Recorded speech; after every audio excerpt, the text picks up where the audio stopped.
I'm Dave Sampson, and it's my privilege to introduce our next honoree, duBrowa.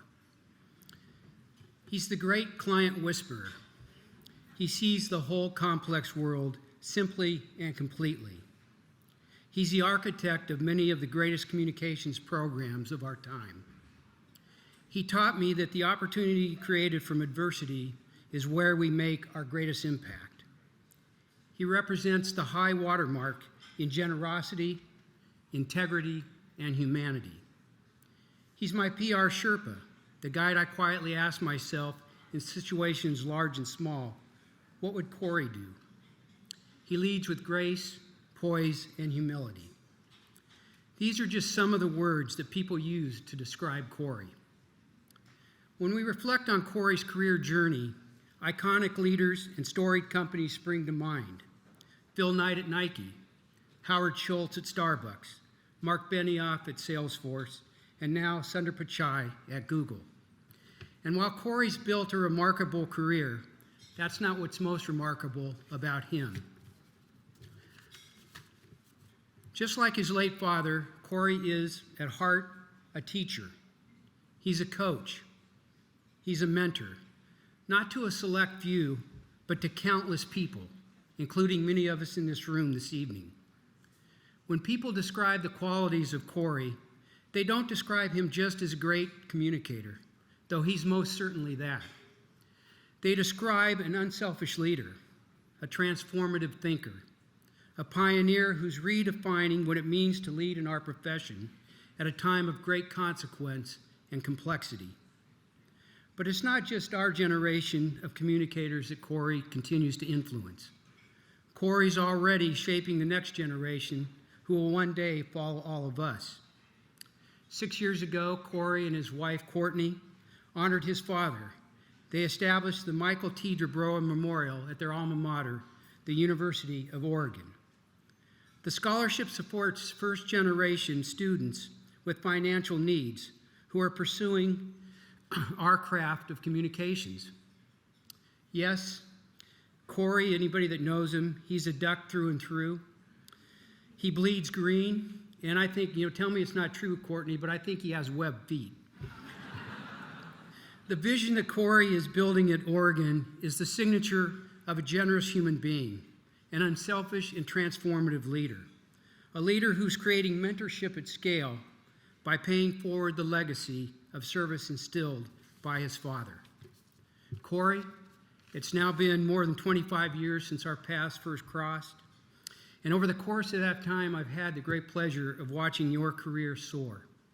A career that Courtney helped foster, and a calling which Tanner answered by following in your footsteps. Once again, it's an honor to be sitting in a front row tonight to celebrate your generosity, which will, in turn, help many more people to soar. Ladies and gentlemen, please welcome Corey duBrowa.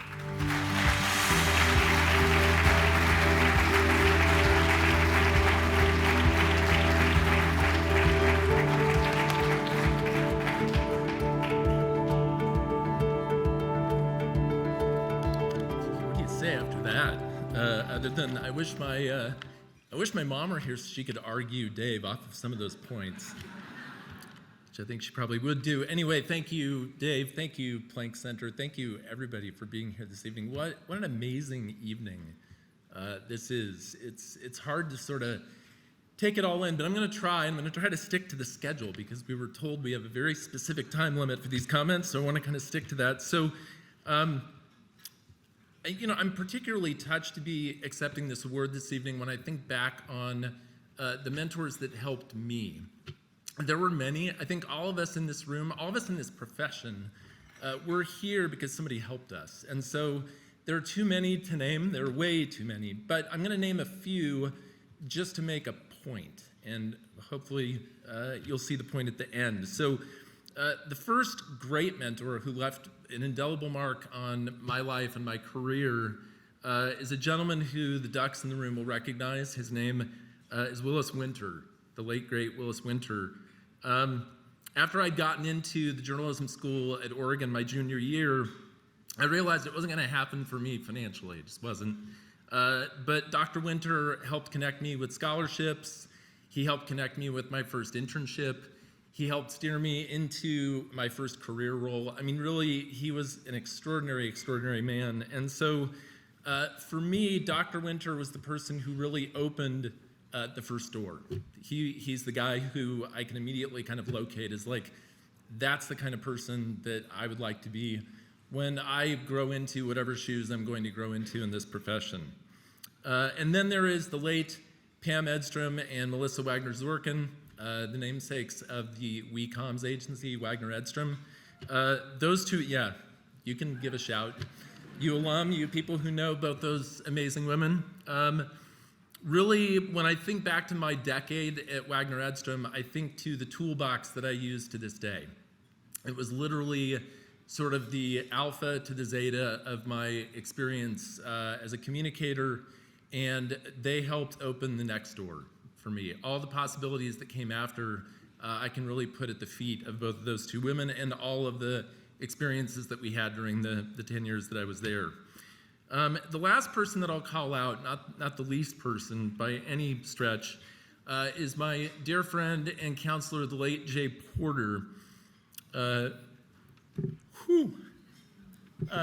We lost Jay a year ago, and I was over at the Edelman office here in Chicago today to honor Jay with a Jay Porter Fellowship. So Jay was an incredible counselor and just an amazing communications professional, but above all, he was a mentor. And there are people in this room tonight who can speak to the personal mentorship that they experienced from Jay. And so the fellowship will give a new person in our profession the opportunity to work for 1 month at a not-for-profit, which is something that was very close to Jay's heart. So for me, there's no better way to honor the man and the legacy than to spend the day hanging out at Edelman with a great group of people and helping to establish that fellowship. So he opened yet another door too. So for me, that is really hopefully the lesson of my career and the message that I could convey this evening, which is I've been the beneficiary of a lot of people opening the door for me over time.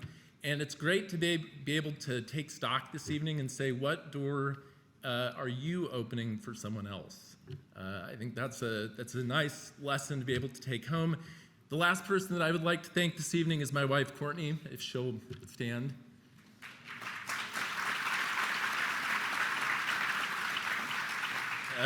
Courtney has been there at every door. So congratulations to all of this evening's recipients. Thank you to the Planck Center, and thank you to all of you for being here this evening to share this.